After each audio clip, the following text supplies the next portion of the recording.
That's the thing. Especially now that they chose to give them 8-ounce gloves. Yeah, I know. I want your comments on that, guys. Here's the thing. I'm going back to what I was saying, though.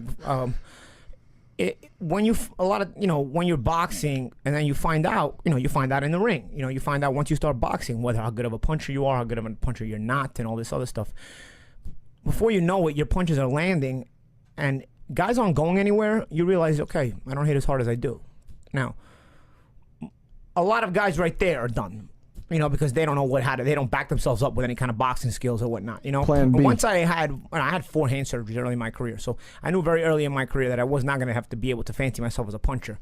So I started, revolving my style around other things that I knew I had the advantage of: speed, agility, reflexes, all this other stuff, angles, things that would make me successful despite being a non-puncher. You know what I mean? Because I knew who I was and I knew who I wasn't. You show up on fight night thinking you're this monster puncher and then you're not, you're probably not going to have another idea of what to do, And that's the thing about... But he said 8-ounce gloves, he's going to be 2 rounds, he said. Yeah. That's the thing about all this. Because Floyd is a prick in there. Floyd is a prick. I've worked Floyd's last 6 fights. I've seen him his whole career. People think he's this cutesy dancing guy in the ring. He's a prick in there. He will beat the shit out of you if you are not good enough to hang. And something I remember. The thing about him is he's been fighting guys, very good enough to hang. Canelo, Pacquiao, guys like that. And he made Canelo trigger shy. Because Canelo didn't want to get hit with those counters anymore. That's right. The thing about it is this, though. You have to understand one thing. Guys can become gun shy, but they know how to be in there. Right. Does Conor know how to be in there when he becomes gun shy, if he becomes gun shy? You know what I'm saying? Or does he now not know what to do and just get the shit beat out of him? Because knowing how to be in there allows you to maybe not get knocked out, but be in the fight. You know what I'm saying?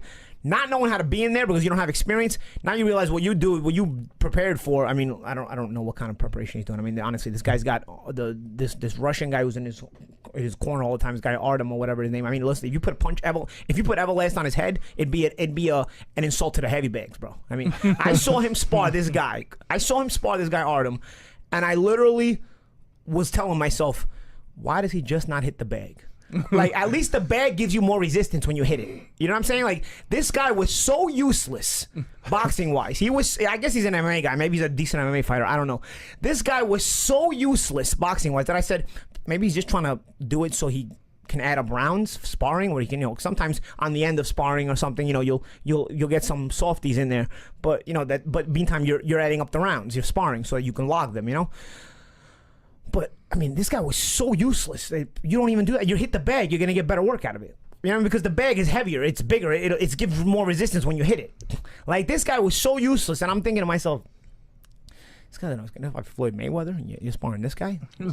What is that going to do for you? What is that going to give you, like a pick-me-up? The guy, that's my problem with Conor. He needs a lot of pick-me-ups. He needs, people tell him how great he is, and he's probably will tell him he's doing great. He's got the 8-ounce gloves. He's good. Yeah, so... I mean, listen, you got your 8-ounce gloves, right? You got your 8-ounce gloves now. The problem is Floyd's been fighting his whole career in 8-ounce gloves. So the 8-ounce gloves is really an overrated thing. 8-ounce gloves definitely hurt. I mean, guys get knocked out on 8-ounce gloves. They do not tickle at all. We saw some scientific evidence. If you look it up online, the difference in impact from 4 ounces to 8 ounces with the hand wrappers and everything is literally just 2%. 2% difference. So there is no impact. So if you are the puncher that you're claiming to be, you think you punch like Anthony Joshua, you probably punch more like Anthony Bourdain. But, now on fight night, we're going to find out. Well, let me ask you a question. Can I ask you a question about Conor? Because here's where Conor, and that's the thing, before you get going, people think, so you're giving him no shot. It's not that I'm giving him no shot, because Conor tactically, you can't give him a shot tactically. You got to give him a shot intensity-wise. Conor's intensity is elevated. You know what I mean? He's a young guy. He has this intensity. My problem with him is he has to keep this intensity going throughout the rounds, because he's going to catch a beating at a certain point. And if he can keep his intensity riding, then maybe he'll put Floyd back into a situation where he's, on his back foot, or he's got to watch for himself. You know what I'm saying? He's got to keep it intense, though, without being so dirty. I mean, one thing that they did, and is Dana White not the biggest moron? Did you hear what he said? He actually gave up Conor's cards in that interview. He said Conor won every round, but he lost 2 points for fouling from Joe Cortez. I mean, granted, they're virtual points. There's no real judges. But between now, Conor lost 2 points for fouling in the sparring with me, and now you know that in this highlight that he gave, I mean, he's throwing rabbit punches. He's pushing down behind the head. Now the cat's out of the bag, you moron. You moron. The cat's out of the bag because if on fight night, you give this referee this position where, wow, like these are a bunch of fouls. He's shocked. He doesn't expect it. Now he's kind of having trouble refereeing it because it's such a big fight. He doesn't want to get too involved. But now the referee knows, you moron. Now the referee's going to go into the fight knowing this guy, all he does is push your head down. All he does is throw rabbit punches. I'm going to be on him from round 1 about this. Because, let's face it, guys, in mixed martial arts, you can push the head down. You can't do it in boxing. You can not rabbit punch in mixed martial arts or boxing, though. So rabbit punches are going to be illegal regardless, you know? So that's kind of one of the obstacles now he's got to face, you know? On the inside, boxing on the inside is the most difficult thing to learn. It's the most difficult thing to learn. Only comes with experience. It comes with experience. It takes years to learn. And I tell you, you ask me why is boxing on the inside so difficult to learn? Because the inside range is the only place where you can literally be hit with every single punch. If I'm on the outside at a certain angle, I'll know, okay, from here I can get hit with a right hand, or from here I can get with a hook, or here, okay. If I start getting close, I can get hit with uppercuts, I can get hit with right hands, hooks, I can get hit with body shots, I can get hit with everything. You know what I'm saying? So now I gotta be so alert, much more alert, and it drives you crazy if you're not calm in there. You know what I'm saying? Because every single shot can hit you. There's no room for error. There's no room for error inside. So what does a person who doesn't know what to do inside start doing? A lot of times they start holding, you know?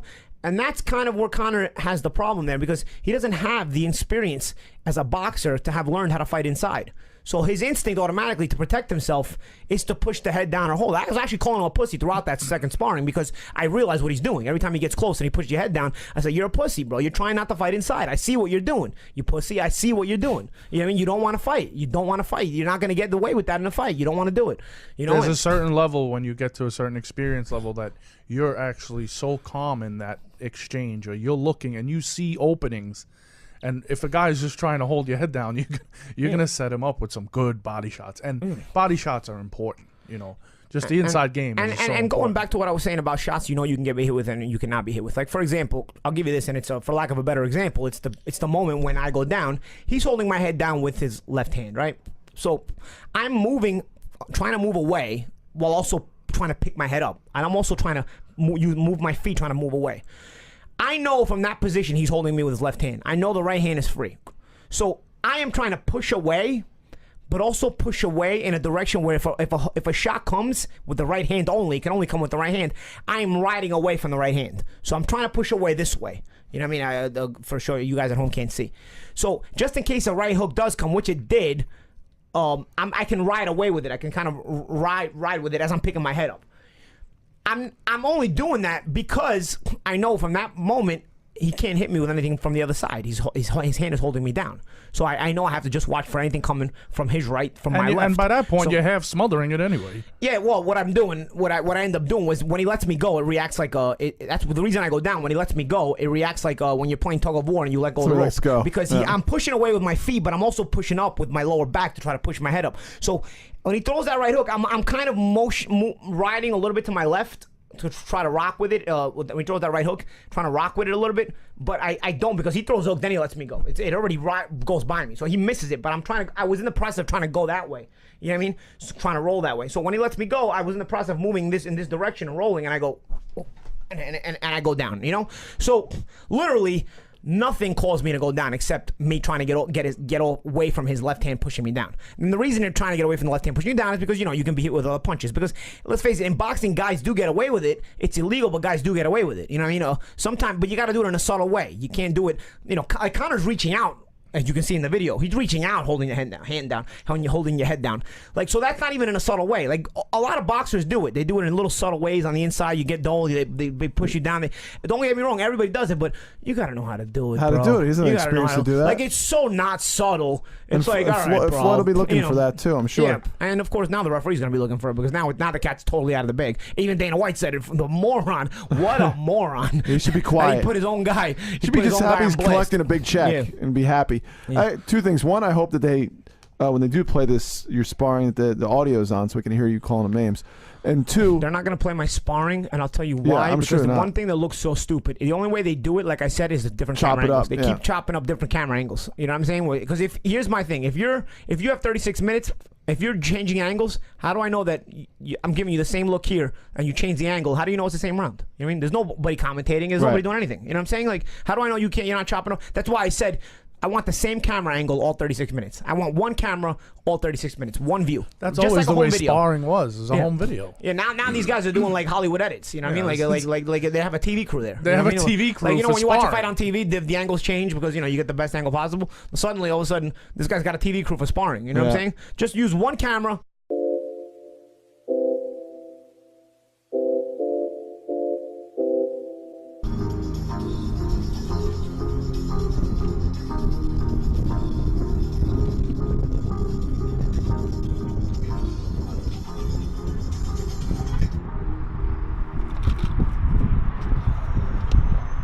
What's up?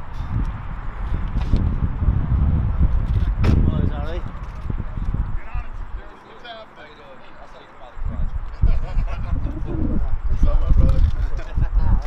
Good to see you. Got a new batch of these in for your crew.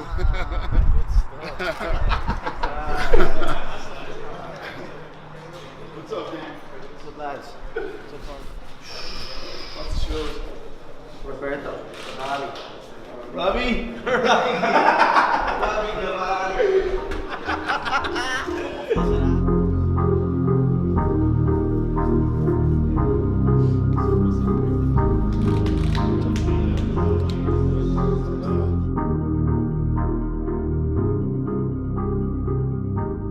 Larry Holmes thinks you're gonna win the fight. Larry Holmes was with me. Yeah, I talked to him today. I'm gonna do. Oh, look at this. Tell me that ain't fucking great, That is pretty good. right? Just to do it. Look at the fingers. Right? I thought it was a bunch of Kirby's. I was like, what the fuck? That's fucking brilliant. That's brilliant. I love it too. Cost me $2,500.